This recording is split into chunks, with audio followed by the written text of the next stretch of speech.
trying to become the first team to win 3 straight World Series titles since Oakland pulled it off from 1972 to 74. Yet the Yanks have dropped their last 3 season openers. The major's longest active opening day losing skid. Would Anaheim make it 4? And when you think of Anaheim, don't you think of bald eagles? Don't you?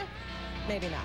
Bottom 5, Angels up 1-0, looking for more. Bases are loaded. Mo Vaughn simply victimized by Orlando Hernandez in the form of strikeouts to end 3 innings. But it was 1-0 Angels. Same score, top of the 6th, runner on for Paul O'Neill, who pulls an NSYNC going bye-bye-bye against Kent Hill, 400 feet away. Yankees up 2-1. It was 3-1 Yanks. Bottom 9, Mariano Rivera in to close.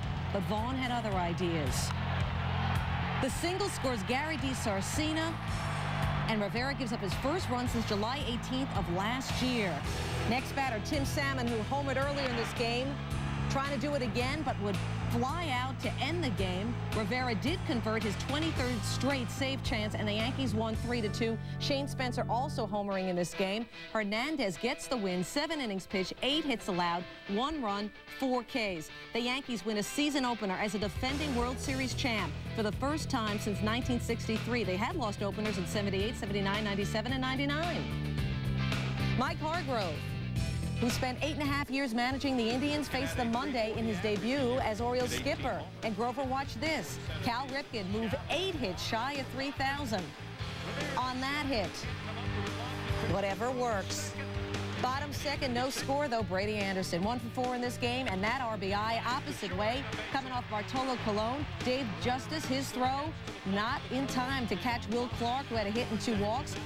Hargrove likes the 1-0 lead. Mike Massini, he retired 17 of the first 18 he faced, but Kenny Lofton shoots the Moose down. Back from torn rotator cuff injury, Lofton gets it done, going 2 for 4 with 2 RBI. Bottom 7, tying run on for Delano DeShields, and DeShields just bloops one. But Omar Vizquel, this is why this man has won 7 straight Gold Gloves. He likes leather. The Tribe win. The Orioles, who were 1-9 against Cleveland in '99, begin 2000 with a loss to the Tribe. New year, same problems. Baltimore strands 9 and was 1 for 10 with runners in scoring position.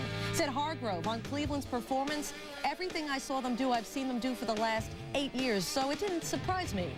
A game that doesn't exist for anything more than personal statistics was game enough to be voted the showcase, principally because Lord Kenneth was involved. The new center fielder for the Reds made his National League debut in Cincinnati. You'll recall he despised the rain in Seattle, where there is a retractable roof stadium. Here's Ken Griffey. He made the 25-man roster, got there at 8:11 a.m. The fans getting there early also to see the return, really, because he grew up, of course, watching his father play. Here's Griffey being announced, and the crowd is loud. They like him. Check out his first at bat. There's his father, Ken Griffey Sr. looking on. First inning, Reds up 1-0. Steve Woodard getting to Griffey. He'll pop that up. Said he was a bit nervous, just up there swinging. Swung at some bad stuff, he said afterward. Fans still giving Griffey a hand just for walking. Bottom of 2nd, Reds up 2-0. Woodard against Michael Tucker. He rips that and quickly over the wall. Reds up 3-0. First of the year because it was the first game of the year. Bottom of the 5th, and there's Griffey. He just can't hit National League pitching. Why? Because with 2 out, Barry Larkin gets a hit, but then is thrown out trying to get to 2nd. Therefore, he doesn't get a chance to hit National League pitching. The point of that. Griffey had homered in his last 3 opening day games. That was with Seattle, and out of the 6th, it gets rather wet, and it is over. The game rained out. This fan cuffed, actually. Reds pitcher Scott Sullivan's wife had a baby on Monday, but he pitched anyway to keep insurance benefits going. Tuesday's scheduled off day now works as the day to play this one over from the start. So there are ties in baseball and do-overs, but no such thing as a tie goes to the runner. For the record, neither team has one, both 0-0. The guys do get to keep their personal stats. Last time teams tied on opening day was in 1965, Cards and Cubs. From St. Louis, there's Georgia Frontier, good host. Didn't quite make it though. Mark McGuire warmed up but did not play. Had some back trouble. Fernando Vina, the deep center. Damon Buford's after it. Couldn't quite get there. And Vina's still rolling all the way to 3rd base. Still first inning. Cards up 1-0. 2 on, 2 out. McGuire's replacement, Craig Paquette. And a reminder that entertainment coupons cannot be used to purchase surf and turf. It's a 3-run dong. Cards up 4-0. Now to the 4th, Cubs down 4-0. Darryl Kyle's throwing. Sammy Sosa. 6th inning, Sosa choking on a splinter. Now Mark Thompson on the mound for the Cards. Sosa at the plate. Thompson, the throw to Fernando Vina at second. And Eric Young is meat. Sosa with K in the ninth, and the Cards win it 7-1. McGuire's sub, Craig Paquette. Here we go. Andres Galarraga heading to the ballpark for his first game since '98, and what a reception.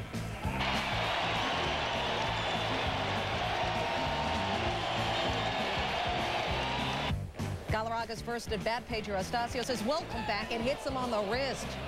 The trainer would come out, take a quick look, and Andres would stay in the game. Top of the seventh, bases loaded, 2 outs. Astacio, the grounder, Galarraga, and that's why you call him the Big Cat, because of his agility. He saves 2 runs, still no score, and then on offense, Andres Galarraga puts the Braves ahead to stay, going the distance against Astacio. Astacio had given up just 2 hits to that point.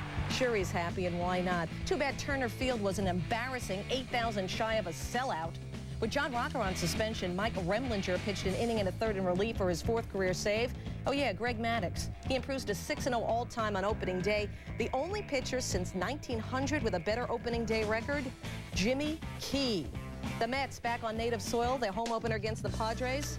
Fans know it's the real opener. Top of second, no score, Al Leiter, who didn't go to Japan, allows this home run by Phil Nevin. One of just 5 hits allowed and the only run allowed by Leiter. 1-0 Pods. Top of the 4th, Leiter nails Tony Gwynn in the right elbow. Early x-rays inconclusive. He might have a chip fracture. More later. Bottom 8. Tied at 1 now. Donnie Wall in. His first pitch to Derek Bell. Ripped for a home run. And as Bell crossed home plate, he pointed to his mom, who was in the stands, by the way, and the Mets would win on that game-winning homer in the 8th. Derek Bell, the so-called throw-in in the Mike Hampton deal, called the reaction by Met fans to his homer unbelievable. The lefty Leiter allowed that 1 run and 5 hits, no walks in those 8 innings. As for Gwynn, his elbow will be re-examined Tuesday or Wednesday after the swelling goes down. Without Juan Gonzalez was the whole point of that. White Sox and Rangers. Gabe Kapler, one of the guys who came over from Detroit, honking that thing over a wall. 1-0 Texas. Now the 4th. Rangers up 4-1. Kapler again. First Ranger ever to hit 2 homers in his first 2 at-bats with the team. Rangers go up 5-1. Kenny Rogers in a comeback to Texas, and he's going well. Watch this. Rob and Chris Singleton to the hit on the comebacker. He induced 4 double plays, gave up 1 run in 8 innings pitched. 5-1 in the 5th. Ivan Rodriguez. Home. Hot.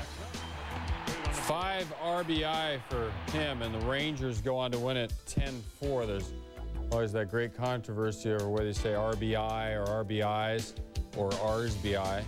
It's crazy. Kenny Rogers allowed 1 run over 8 innings during his 19th straight home victory. All sorts of different teams, 14 with the Texas Rangers. No players stole home during this game. The Tigers and the Eggs. Deo Nomo set to throw. Touched early, though. Jason Giambi quickly out. 1-0 the A's. Giambi would homer again a bit later. Juan Gonzalez in his Tiger debut now. Kevin Apier. And he's leaving. That's more beer for us. 1-2 Gonzalez K's. 0 for 4 left. 5 on base. Tigers have the bases loaded. Lead 3-1 Bobby Higginson. Boom!